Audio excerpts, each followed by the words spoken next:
What are some of the most deadliest diseases and what is it like to die from them? Before you scroll on, hear me out. This is a series I've been doing. You guys seem to like it. And the reason why I want you to know about specific diseases is because the more we know, the less we fear. The more we know, the more we can prepare.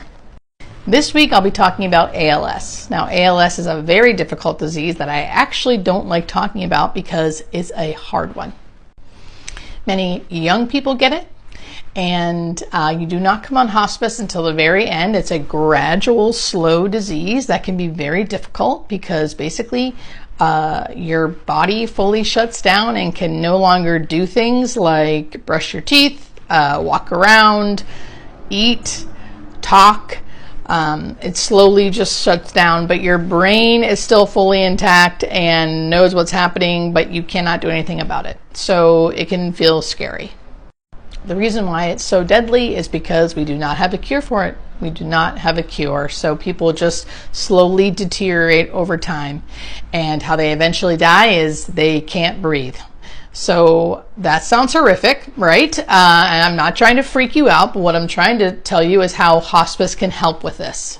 So with our ALS patients, we are on them. We are monitoring them and controlling their symptoms the best we can. So as soon as they start feeling anxious or uncomfortable or like they can't breathe, we give them medication to help them relax and help them feel comfortable. A lot of times there's a lot of secretions involved too because they can't swallow their secretions, so we help give medications to dry those out.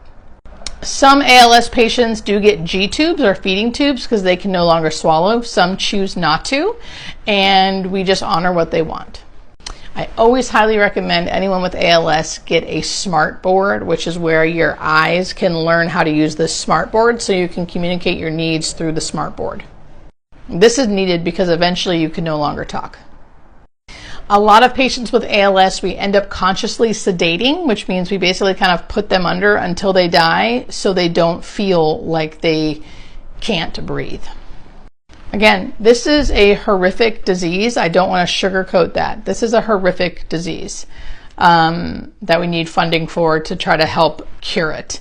Until then, hospice can do a very good job at making someone comfortable so they do not feel like they can't breathe at the end of life.